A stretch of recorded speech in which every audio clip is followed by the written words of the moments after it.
اتخذوا أحبارهم ورهبانهم أربابا من دون الله والمسيح ابن مريم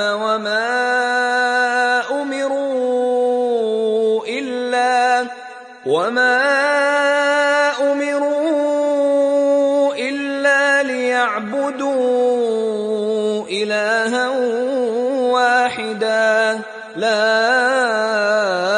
إله إلا هو سبحانه عما يشركون. Menikah adalah ibadah, dan ibadah pasti ada futurnya. Bagaimana cara untuk mengatasi futur tersebut? Futur dalam pernikahan tersebut. Waduh, berat. Kalau futur itu bahasanya fatrah. Ada masa-masa memang. Jadi kalau futur itu kurang semangat.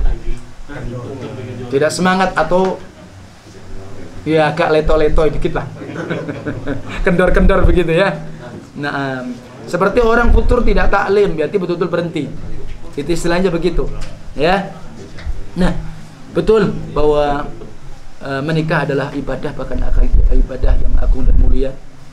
Karena di sana ada sebuah perjanjian yang disebutkan dalam Al-Qur'an, wa akhadna minkum mitsaqan ghalidha. Wa akhadna minkum, istri-istri itu telah mengambil dari kalian mitsaqan ghalidha, sebuah perjanjian yang besar. Jadi seperti itu. Ya, namanya manusia, sebagaimana keadaan kita, imannya lebih banyak surut di badannya kan ya. Nah, iya, ya kita ini begitu. Maka oleh sebab itu barakallahu fikum, ya harus, artinya kita saling muhasabah. Kita saling introspeksi diri. Ada apa masalah yang mana ini kok bisa dulu Masya Allah sebelum menikah semangat, karena kok lebih seperti ini. Mestinya jadikan, ya karena itu ibadah, kan lahanan minta pahala. Enggak? Iya, mestinya dijadikan justru terus syahrun asal, bukan syahrun murrun. Jadikanlah bulan madu terus, jangan bulan pedu. Berarti kalau masa putus berarti masa-masa bulan pedu, pahit semua.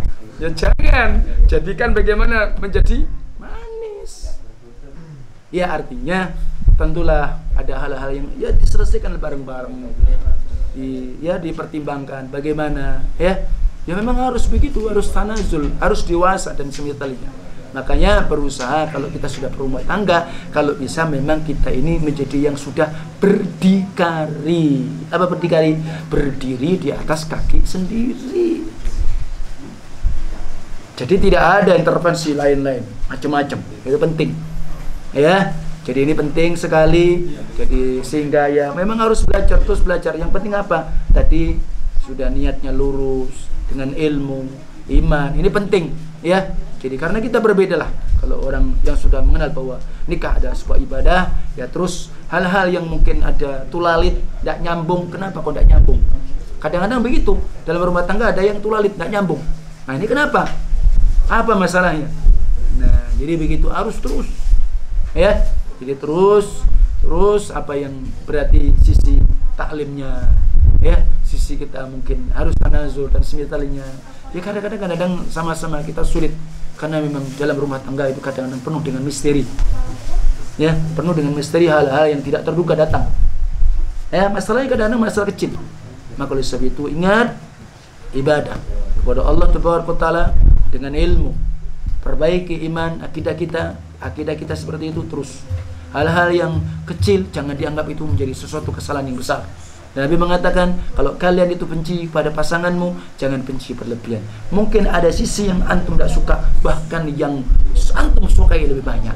Jadi jangan lihat yang tidak suka saja, tapi lihatlah banyak kelebihan diberikan oleh Allah Tabaraka wa Ta'ala. Kita nggak ada yang sempurna, suami tidak sempurna, istri pun juga tidak sempurna, sehingga saling menutupi dan perlu untuk saling ya asih dan asuh, saling menasihati. Itu jadi futur jelas perbuatan syaitan, Dan syaitan itu paling senang kalau sebuah rumah tangga itu tidak sakinah, mawaddah, warahmah. Dan dia inginkan supaya rumah tangga itu adalah firaq alias talak, itu paling merdeka dia. Nah, kalau itu ya kadang-kadang memang itu terjadi sebuah perceraian itu, itu memang ada dalam syariat, tapi ingat jangan itu seakan-akan menjadi bayangan kita, karena kalau kita ada masalah dalam sebuah rumah tangga, kadang syaitan membisikkan dalam diri kita, suami pun kalau gitu cerai aja, istri juga begitu, cerai aja, emangnya cari solusi, tidak, belum tentu itu terbaik. Baik, semoga itu sehingga futur minasyaiton itu harus diobati dengan ilmu, nasihat dan yang lainnya, itu penting. Wallahu alam, sehingga hati perlu disiram. Ya, kalau kita haus pakai minum, kalau kita lapar maka makan dengan sifat zahir. Tapi kalau jiwa kita yang haus dengan apa? Dengan ilmu minal kitab was sunnah.